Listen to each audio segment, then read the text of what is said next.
Assalamualaikum warahmatullahi wabarakatuh. Alhamdulillahirrabbilalamin. Wassalatu wassalamu ala asrafil anbiya'i wal mursalin wa ala alihi washabihi ajmain. Amma ba'du. Perkenalkan, nama saya Iim Nuraini Rizkiawati.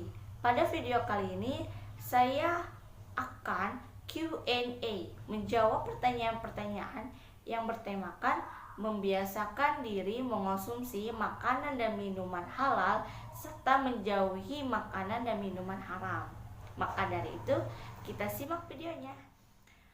Untuk pertanyaan yang pertama yaitu, apa hukumnya bila kita makan makanan dari cara yang tidak baik, tetapi sebelum kita memakannya kita mengucapkan bismillah?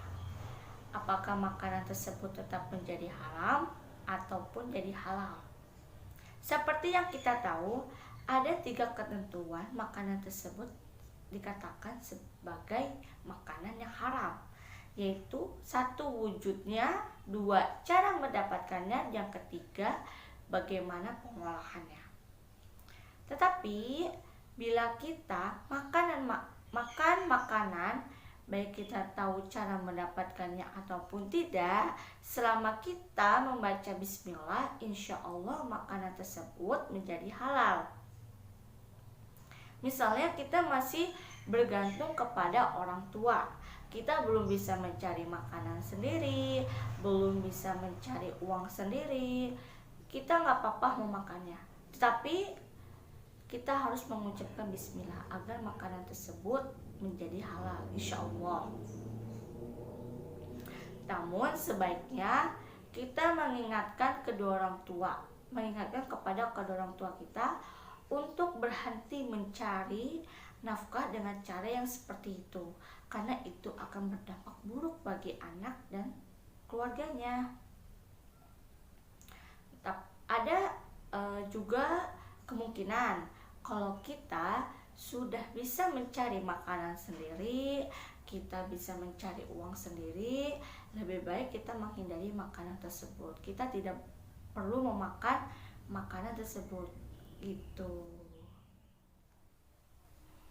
Untuk pertanyaan kedua, bagaimana hukumnya bila kita membeli atau memakan makanan yang disuntik bahan kimia? Menurut pendapat saya ya, bila kita membeli makanan, membeli buah, sayuran ke pedagang tersebut, otomatis kita percaya dong kalau makanan tersebut baik, makanan tersebut tidak mengandung bahan-bahan yang tidak baik atau mengandung bahan-bahan makanan yang bisa mengakibatkan tubuh kita menjadi sakit gitu. Bila kita membeli makanan tersebut, otomatis kita percaya, kita husnuzon, maka makanan tersebut halal insya Allah. Tapi kalau hati kita ragu nih, makanan itu disuntik bahan kimia atau enggak ya, makanan itu diawetkan atau enggak ya, lebih baik kita nggak usah membelinya kalau kita ragu-ragu. Tapi kalau kita langsung beli tanpa memikirkan apapun dan hati kita husnuzon, insya Allah makanan tersebut nggak apa-apa, halal gitu. Lagi pula para pedagang juga nggak akan mungkin mereka memberikan bahan makanan yang tidak baik, ataupun mereka ingin mencari keuntungan, mereka tidak akan mengolahnya langsung di depan konsumen, di depan para pembeli.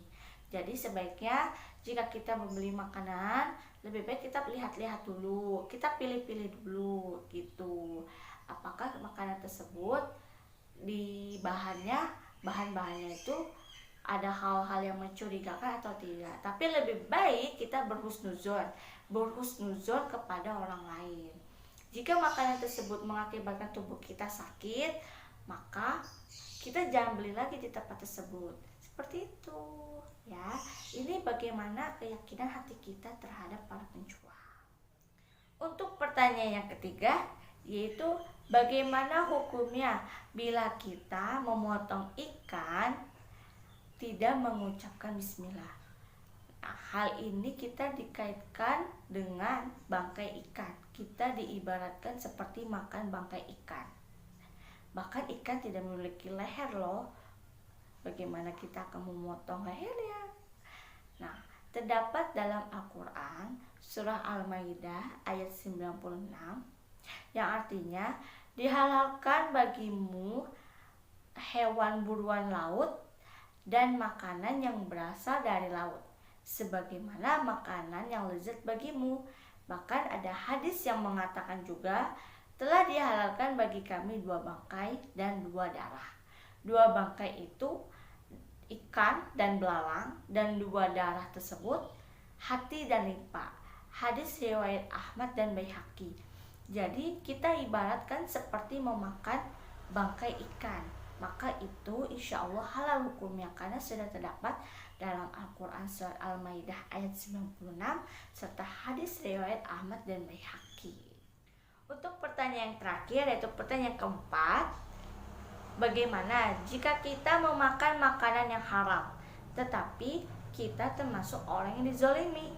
Apakah doa kita tetap diterima oleh Allah? Sedangkan yang kita tahu bahwa orang yang memakan makanan haram itu doanya tidak diterima, sedangkan orang yang dizolimi atau yang dizolimi itu doanya diterima oleh Allah Subhanahu wa Ta'ala.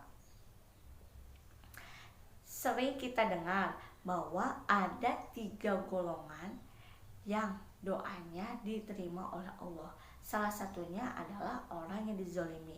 Dari Abu Ja'far, ia berkata, aku mendengar Abu Hurairah berkata, Rasulullah SAW bersabda, 3 orang yang tidak diragukan lagi kemustajaban doanya, yaitu satu, doa orang yang dizolimi, 2, doa orang yang berpergian, dan 3, doa orang tua. Dan juga ada dari Syekh Abdul Salam Al-Laqani yang mengatakan doa sampai kepada yang diminta walau berasal dari orang kafir. Jadi yang kita tahu doa itu kan artinya kita meminta hajat kepada yang maha tinggi, tidak ada pengkhususan untuk orang muslim ataupun non muslim.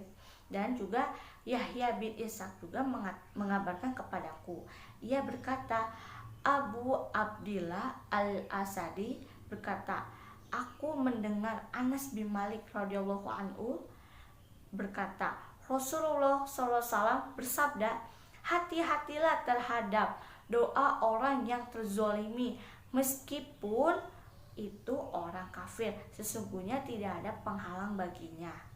Jadi kita mengibaratkan itu seperti orang kafir. Orang kafir kan memakan makanan yang haram, tetapi mereka termasuk orang yang dizalimi, maka tetap doanya insya Allah diterima oleh Allah Subhanahu wa Ta'ala, karena mereka meminta hajat kepada yang maha tinggi, hanya satu tujuannya, yaitu kepada Tuhannya gitu, yang termasuk kepada Allah Subhanahu wa Ta'ala. Jadi tidak ada pengkhususan bagi orang non muslim dan orang muslim. Jadi siapapun itu doanya insya Allah diijabah. Dan ini kita mengibaratkan seperti orang kafir. Orang kafir memakan makanan yang haram. Mungkin segitu saja yang bisa saya jawab pertanyaan-pertanyaannya. Mohon maaf bila ada kesalahan atau kekeliruan dalam pengucapan saya. Dan terima kasih yang sudah menonton. Semoga bermanfaat. Saya tutup bila taufik wal hidayah. Wassalamualaikum warahmatullahi wabarakatuh. Sampai jumpa kembali.